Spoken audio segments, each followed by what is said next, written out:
Honorable Chair, distinguished service commanders and participants. Aibuan and good morning. It is an honor and a privilege to be presenting here today to you. To start off, I'd like to quote two brilliant strategists who I think all of you are familiar with. One is Mr. Gotabaya Rajapaksa, who actually made this statement earlier this year at the KDU, when he said the government must make every effort to keep aware of a continually changing situation and take appropriate action in response to new developments and challenges. It is only then that the safety of a nation can be assured. The other gentleman, I'm sure most of you at KDU are familiar with, German. Wars in every period have independent forms and independent conditions, and therefore every period must have its independent theory of war. So I intend to cover a number of disciplines, so bear with me if I run through them a little fast in the time that we have. So let me start by going into a very broad definition of national security or national interest, which I see here as the preservation of a nation, the well-being of its citizens, and the guarantee of their rights and freedoms. Under this definition, in the previously mentioned lecture by Mr. Gotabaya Rajapaksa, the conventional security concerns for Sri Lanka have been already identified. What I'll be talking about today is more unconventional threats and concerns. To go into this, I'd like to just briefly explain, remind you the unique experience that Sri Lanka had in terms of what it faced with the LTTE using terrorism as a strategy, where we faced attacks in the political arena, where they assassinated upcoming leaders, and in the social arena, economic and international media, as well as the international community. I bring this up because there are efforts in the West by military theoreticians to understand hybrid warfare, compound warfare, fourth generation warfare, all concepts which don't explain this concept of terrorism being used as a strategy which we are familiar with. They are inadequate. If you look at cyber terrorism and hacking, which is increasing for governments, mainly the United States, the incidents are increasing. Just to give an example, earlier this year, the Israeli intelligence services, Mossad, their network was hacked by an anonymous group. So Iran, China, and a number of countries, even the United States, are actively involved in generating their cyber warfare capabilities. So into this I lead, where we should be, warfare is evolving to the point where it's actually, where I see it as colonels, Chinese colonels Liang and Zhang Zhui defined in 1999 on unrestricted warfare. The first rule of unrestricted warfare is that there are no rules, nothing is forbidden. So in this environment of evolving threats, I'd like to bring up a new adversary that we don't see as adversary, but given the threat that it poses, it is. To pose why this is, I appeal to our survival instinct. As Michael Renner said in 1989, environmental degradation imperils a nation's most fundamental aspect of security by undermining natural support systems on which all of human activity depends. This is important because of the current economic growth models that we try to emulate and follow. The consumption patterns, I think the best example is a quote that I have here by eminent Sri Lankan scholar, Professor Mohan Munasinghe, when he says 1.2 billion people in the top 20th percentile of the world's population by income consume almost 85% of global output. So the economic models that we follow are basically trying to help the remaining 80% get up to that consumption level. So I think it would be a catastrophe if we have 5 or 6 billion people consuming at this rate. Incidentally, I think we all know where the 20%, a majority of the 20% of these populations reside.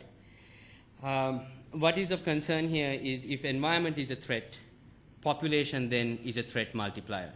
Because as populations are growing, demand will grow and consumption will grow. I'm going to run through this. I think climate change is a huge topic, but these are the 4 climate change risk categories that I found the most useful for my research and for this paper. But to drive home the point, last year, Leon Panetta, the US Secretary of Defense, identified that the area of climate change has a dramatic impact on national security. And the United States military has already taken significant steps to make its military less reliant on fossil fuels, for example.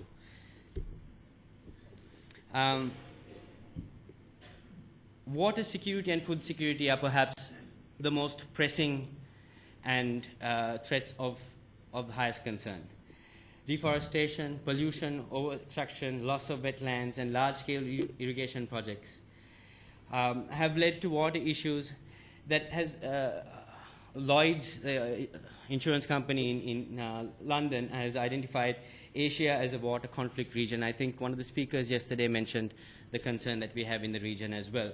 The issues that Egypt is having despite its internal problems, with Ethiopia, with the dam that's built along the Nile, is a case in point. China's plans to dam the Mekong and the repercussions it will have for other countries that share that water resource is also of concern.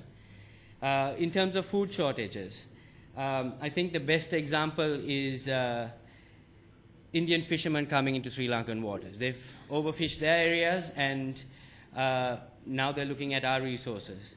By 2030, the World Bank has estimated that food shortages will be faced worldwide.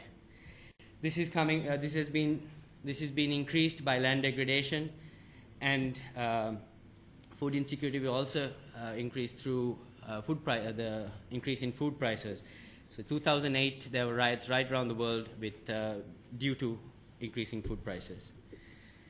So I'm just going to go into a little detail on Sri Lanka's environmental risks. I can't do as much justice that I would like to, but I'd like to mention that all my data here that I'm presenting to you has been collected from sources that have been made by our ministries and think tanks in Sri Lanka by Sri Lankans.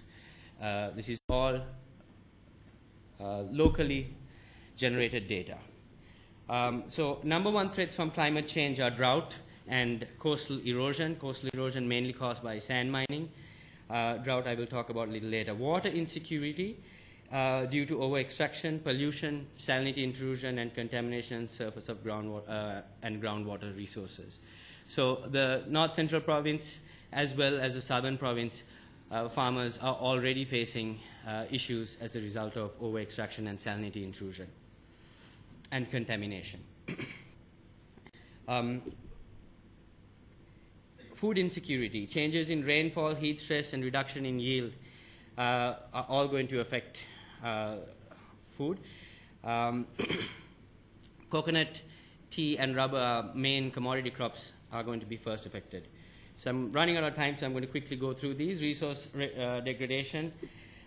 Here I'd like to mention governance in terms of the equitable distribution of resources is going to be an issue that we need to consider, as well as internal migration that would come about. Economic shocks, and I've gone into detail where it is. What we need to consider is the change in geographical distribution of trade regimes. So there is an answer to this, and the answer is sustainable development. It's been discussed since 1987. It's development basically which balances social, economic, and environmental objectives. And I'm not saying that the army should be involved in, the armed forces should be involved in sustainable development. I'm merely saying that it should be a guiding principle for national security strategy formulation because it directly addresses mitigation of threats from environmental issues. I use the phrase ecologically sustainable development to extend the emphasis on environmental components to increase the valuation of ecological services in determining economic productivity and social benefit of a particular area. the Australian government already uses ecologically sustainable development in their national plans. So again, this is not a new concept. I'm only extending the understanding.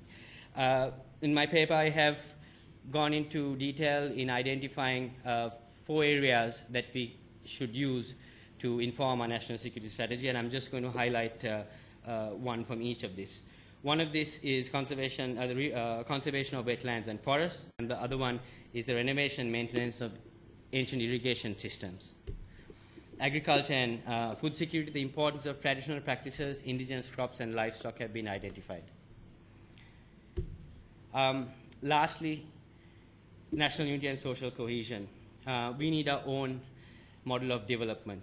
When economic models promoted by Western concepts and lifestyles are clearly the source of current unsustainable development and consumption trends, it's not in our national interest to continue to follow these failed practices. In terms of solutions, we have it all to achieve strategic independence. Sustainomics is a tool.